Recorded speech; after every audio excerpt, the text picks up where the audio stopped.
아우디 고질병이라고 아니면 포르쉐 막 이렇게 고질병이라기보다는 이제 시운전 가려고 일찍 일어났고요. 50만 킬로 되면 50만 원씩 서비스 해드릴 예정입니다.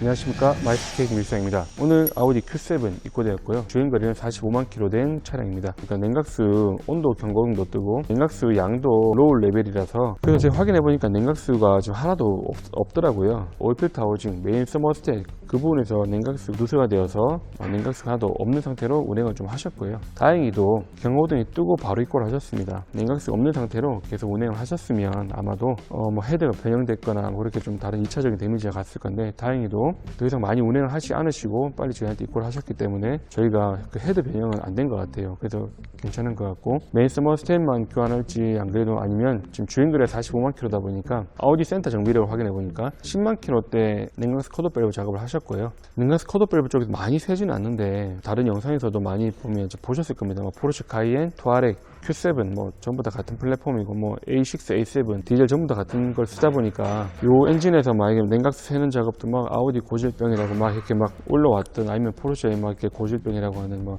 영상으로 많이 보셨을 겁니다. 고질병이라기보다는 보통 보면 10만, 20만 넘어가게 되면 이게 뭐 냉각수 관련돼 갖고 라인들이나 뭐 가스켓들, 뭐 워터펌프, 서머스택 이런 것들은 다 소모품이다 보니까 어쨌든 이렇게 15만 킬로 정도 때 이건 교환하셨고, 그리고 30만 킬로 동안 한 번도 냉각수 관련돼서는 수리를 한 적이 없으셨습니다. 그래서 45만 킬로 때 지금 메인 서머셋이 터져서 입고를 하셨고, 거기만 교환해도 될 것 같아 하고 우선은 제가 말씀드려봤어요. 저 메인 서머스tet만 교환해서 제가 테스트를 해보고 괜찮으면 출고를 해드릴까요? 아니면 냉각수 커도 밸브랑 그리고 프론트 케이스랑 이 부분이 나중에 분명히 살 거다, 뭐 같이 작업을 해드릴까요? 왜냐면 오래 타실 거면 그렇게 작업하시고, 차를 조금만 타다가 다시 뭐 신차로 바꾸실 예정이라고 하시면 메인 서머스tet만 교환하고 그냥 뭐 출고를 해드리겠다고 말씀을 드리니까 고객님께서 이 차를, 저도 놀랐습니다. 100만 킬로까지 타시겠다 하시더라고요. 와, 100만 킬로. 저희한테 오셨던 고객분들 중에서는 최고 주행거리가 62만 킬로도 있었는데, 62만 킬로 A8도 있었는데 그 차는 더 이상 들어오지 않습니다. 그 차는 이제 아우디 D3 A8이었거든요. 지금 오랫동안 타고 싶다고 하셔서 커더 밸브랑 프론트 케이스랑 뭐 다른 것들도 같이 전체적으로 봐드릴게요 라고 말씀을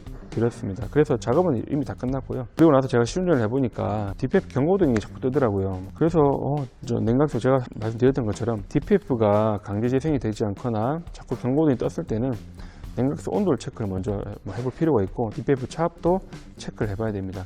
차압도 정상이고, 그리고 저 냉각수 온도도 60도, 65도에서 왔다 갔다 하더라고요. 그래서 히어 오일 냉각 밸브랑 뭐 헤드 냉각지 밸브랑 또 다른 또 냉각 밸브 관련돼 갖고 또 뭐 교환을 하니까 냉각수 온도 75도까지 올라가서 정상적으로 됐습니다. 그래도 강제 재생이 안 되고, 진단기상으로 막 저희가 해보면 강제 재생은 좀 조건이 안 된다고 되진 않고, 그래서 정말 왜 그럴까, 폴트 딜리트하고 나가보면 또 한 50km 이상 타면 또 경고등이 뜨고, 미세 미립자 필터 오작동 경고등이 뜨고, 그래서 제가 탈거해서 DPF 클리닝을 하고 난 뒤에 제가 장착을 다시 하니까 지금은 정상적으로 돌아왔습니다. 작업하고 나서 거의 300km 정도를 시운전을 했습니다. 그러다 보니까 300km 정도 타고는 지금 괜찮습니다. 그래서 지금 출고를 세차해드리고 출고를 하려고 하고 있습니다. 영상을 찍는 이유는 Q7 같은 경우는 벤츠 GLE도 많이 타시고, X5, X6, GLE, 뭐 GLS, 아우디로 지금 Q7, 뭐 투아렉, 카이엔 이렇게 많이 SUV들 많이 타시는데, 뭐 벤츠나 BM도 좋습니다. 좋지만은 보면 이제 사륜구동에 관련된 SUV의 사륜구동 같은 경우는 지난번 영상 보셨던 것처럼 벤츠는 저 디퍼런셜 쪽에 누유가 많고요. 트랜스퍼 케이스 체인 늘어나서 막 치는 영상도 보셨지 않습니까? 또 그게 한 15만, 20만, 뭐 20만에서 30만 사이에 한 번씩 꼭 한번 일어나는 증상이고,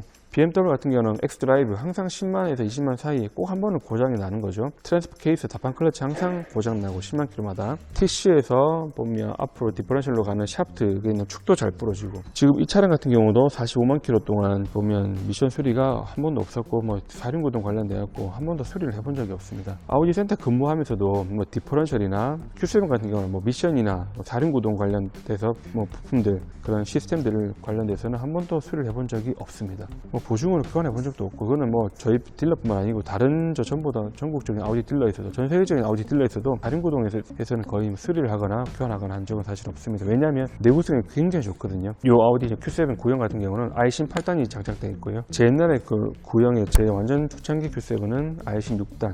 i10 미션 같은 경우는 사실은 뭐 장갑차, 탱크, 전쟁에 쓰이는 그런 차량 같은 경우에 i10 미션을 많이 씁니다. 그러다 보니까 내구성이 굉장히 좋거든요. 그래서 이제 고장 같은 게 거의 없습니다. 대신에 운행을 해보면 운행 질감이나 변속 질감은 사실 좋지는 않습니다. 왜냐하면 내구성을 좋게 만들어야 되기 때문에 어떻게든지 보면 좀 미션에 변속기에 최대한 데미지가 가지 않는 그런 시스템으로 해서 이제 구동이 되다 보니까 변속 질감이나 변속 느낌 같은 거는 실제로 뭐 ZT8단이나 아니면 듀얼 클러치 미션 같이 똑똑하거나 재밌거나 그러지는 않는데 대신에 내구성이 굉장히 좋습니다. 내구성. i16단, 8단 같은 경우는 사실은 뭐 미션집 가보면 뭐 듀얼 클러치 미션도 많고 일반 오토 미션 뭐 수리도 많고 하지만 i10 미션은 잘 없습니다. 뭐 있기야 하지만은 잘 없습니다. 그래서 i10 8단 굉장히 내구성이 좋고 고객께서 이 차를 미션 수리 없이도 아마도 뭐 오일만 잘 들어있으면 100만까지도 탈 겁니다. 뭐 100만 킬로까지도 탈 거고요. 구형 Q7을 타시면 신형 Q7으로 바꾸거나 하신 분들 굉장히 많으시고요. 하이엔, 투아렉, Q7, 뭐 벤테이가 전부 다 같은 플랫폼의 같은 차입니다. 그래서 엔진 파워트랙 엔진만 다르고 내장재만 다르고요. 나머지 전부 다 같은 차거든요.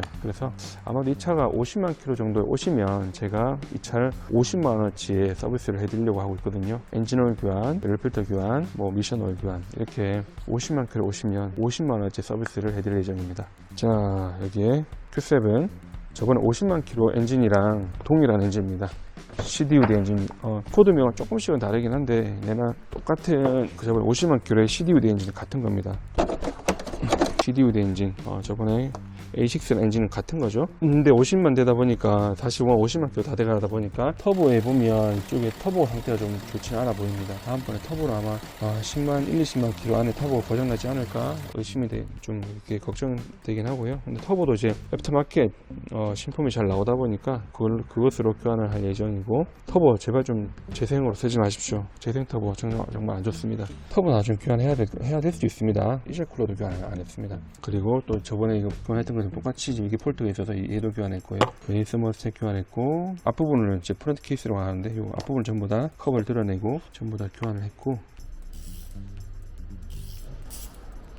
45만 킬로 동안 처음 교환한 에어 플러그입니다. 45만 킬로 동안 버틴 에어 플러그입니다. 신품을 교환을 하도록 하겠습니다.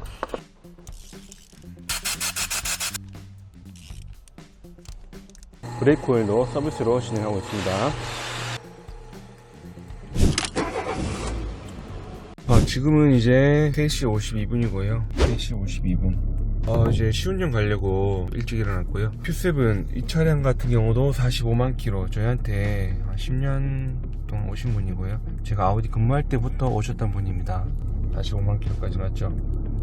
한 200km 탔고 지금 마지막 한 100km만 더 타고 이제 오늘 출고를 하려고 하고요. 왜냐면 한 200-300km는 타야지만 DPF 경고등이 뜨는지 안 뜨는지 또 강제 재생이 되는지 안 되는지 뭐 확인을 해보기 위해서 지금 출발해 보겠습니다.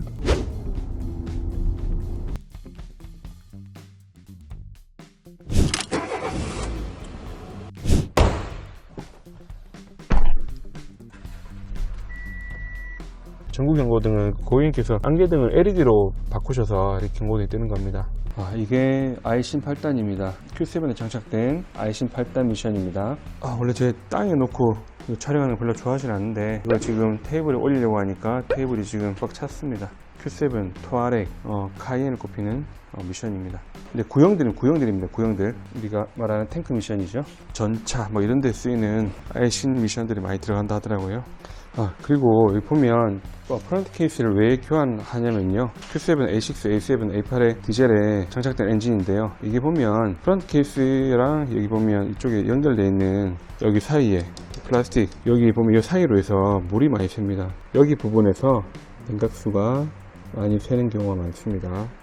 앞으로 넘어가서 이제 여기가 막 다 젖게 되고 흘러내리게 되는 경우가 많습니다. 그래서 뭐 워터펌프만 교환하고 뭐 메인 서머스만 교환하고 하는 경우도 종종 있는데요. 그렇게 하시면 나중에 또 새는 경우가 많다 보니까 주행거리 많은 차들은 컷오프 밸브 쪽 이쪽 부분 프론트 케이스 타이거에서 여기 있는 플라스틱 부분 그리고 프론트 케이스도 같이 작업을 하는 게 두 번, 세 번 이게 중복돼서 작업한 일을 예방합니다. 그리고 이 커버 꼭 교환해야 됩니다. 이 커버도. 이 차량 같은 경우도 정비력이 우선 뭘 했는지 안 했는지 한번 체크를 해보도록 하겠습니다. 거의 책이거든요. 책. 정비력 거의 책입니다. 책. 브레이크 오일 이랑 연료 필터 하면 되겠는데, 연료 필터 그냥 서비스 해드리고 그렇게 출고를 하도록 하겠습니다. Q7이 그 에어서스 컴프레셔가 에어 쇼버는 잘 안 나가는데요. 거의 안 나가. 45만 킬로 동안도 에어 쇼버를 1차도 교환해 본 적도 없고, 컴프레셔는 고장이 나거든요. 컴프레셔랑 릴레이 꼭 같이 교환해야 되고, 오늘 연료 필터는 교환해드리고, 그리고 브레이크 오일은 고객님한테 한번 말씀드려보고 둘 다 하면 좋겠는데, 비용이 너무 많이 나와서 아니면 둘 다 교환해드리고 그냥 요 두 개는 서비스 해드릴까 생각하고 있습니다. 진동이상 볼트는 이제 더 이상 없습니다. 대략 300km 딱 타고 왔는데 엔진 미션 볼트 없습니다. Q7 같은 경우는 보조 히터가 있는데요. 이거 무시동 히터죠. 암전류가 새는 경우가 있거든요. 보조 히터로 해서. 그래서 이거는 나중에 퓨즈를 빼는 게 좋습니다. 자, 이제 한번 나가 볼까요? 주유도 하고 이제 세차도 하고 하러 가보겠습니다.